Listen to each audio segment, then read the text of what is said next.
Bonjour camarades, alors moi je suis Kim Van Strien, je suis prof de français aussi aux Pays-Bas et membre du bureau national de l'AOB. Et je vais vous parler un peu de la privatisation dans l'éducation aux Pays-Bas. Et je commence un peu par vous parler de la situation dans notre pays parce que notre système est un peu différent du vôtre. C'est un système décentralisé et chez nous, le gouvernement donne l'argent au conseil de gestion scolaire, la couche de gestion entre le gouvernement et le directeur ou le proviseur. Et puis, c'est à eux de s'occuper de tout. Alors, les écoles recrutent leurs profs eux-mêmes. Et aux Pays-Bas, il y a un manque de profs énorme dans tous les secteurs de l'éducation, mais ici, je parle du secondaire. Beaucoup de collègues quittent notre métier après quelques années d'enseigner, où ils partent à la retraite. Et en même temps, il n'y a pas assez d'étudiants qui suivent la formation pour devenir prof. Et ça, c'est un vrai problème. Je suis désolée. Causé, entre autres, par les salaires relativement bas et une charge de travail très lourde. Au collège et lycée, il est presque impossible de trouver des profs de certaines matières, comme les maths, le néerlandais ou le français. Alors, dans les écoles, il y a des profs qui n'ont pas de diplôme ou qui sont encore en train de faire des études. Et quelquefois, les écoles décident de réduire le nombre de cours pour certaines matières parce qu'il n'y a pas d'autre solution. Et ce qui se passe aussi dans les écoles, on embauche des profs flexibles, disons, par l'intermédiaire des agences d'intérim commercial. Alors tout ça, c'est pas très bien pour la qualité de l'éducation chez nous. Alors ça, c'est un vrai problème. Il y a de plus en plus de parents qui cherchent des solutions pour leurs enfants, tant que l'éducation publique ne suffira pas toujours pour avoir une bonne formation, ils prennent des cours de soutien de plus en plus souvent pour leurs gosses. Et voilà où la privatisation s'introduit, d'abord hors de l'école, mais aussi au collège et lycée. Et ces dernières années, il est né un marché en expansion pour les cours de soutien dans des différentes formes.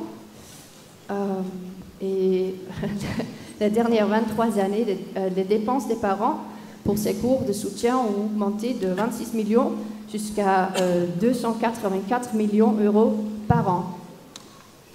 Et aussi, le nombre d'entreprises a augmenté de 3 396 en 2017 jusqu'à 5 462 en 2022. C'est une augmentation de 61% en 5 ans. Et même la Chambre de commerce aide des gens à donner des conseils pour commencer une entreprise pour l'éducation. Ils écrivent que même 34% des parents des élèves au collège et lycée choisissent des cours de soutien. Alors, quelle opportunité, disons. À cause de la privatisation de l'éducation, la différence entre les plus riches et ceux qui ont moins d'argent est encore plus agrandie. Et l'éducation devrait donner aux enfants des chances égaux pour avoir un bel avenir. Mais avec ces développements, le compte bancaire des parents devient de plus en plus important. Mais il s'est passé autre chose, le Covid, bien sûr. Après plusieurs confinements aux Pays-Bas, on a constaté que nos élèves ont des retards dans leur éducation et leur développement.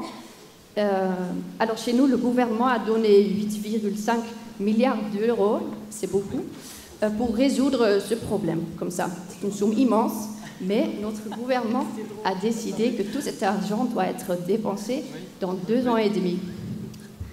Et puis, c'est un investissement unique et toutes les écoles ont reçu de l'argent. Mais on a suggéré qu'on pouvait recruter plus de profs pour aider les élèves, ou on pouvait réduire le nombre d'élèves dans les classes.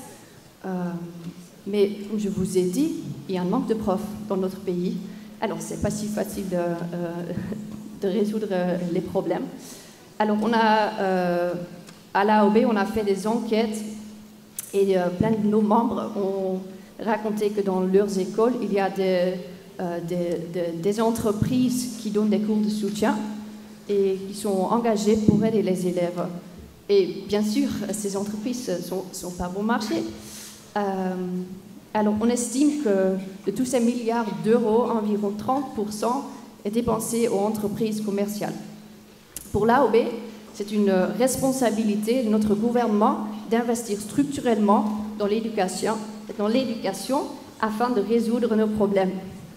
La qualité de notre éducation peut s'améliorer pour tous nos élèves et tous ces cours de soutien ne seront plus nécessaires. Alors, il est important de valoriser les enseignants, leur autonomie et leurs conditions de travail. C'est ainsi que notre métier reprendra le statut qu'il mérite et que nos élèves auront l'éducation qu'ils méritent. Merci.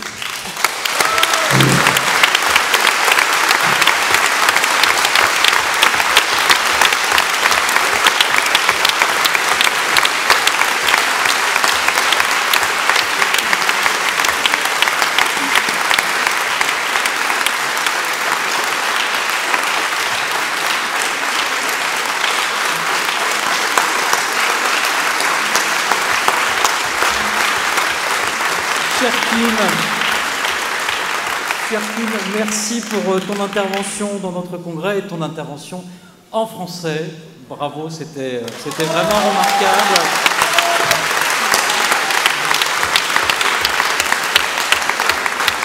Mes gentils camarades à la tribune m'ont suggéré de faire ma réponse en danois. Mais je vais rester sobre pour rester... Je vais rester le plus rapide possible et faire ma réponse en français pour vraiment te remercier de ce que tu nous as livré aujourd'hui. Nous savons à quel point l'école peut être livrée aux marchands. Tu nous en as donné une vibrante illustration de toutes les dérives qui sont possibles. Et quand nous disons justement que l'école n'est pas une marchandise, voilà ce vers quoi nous ne souhaitons pas aller.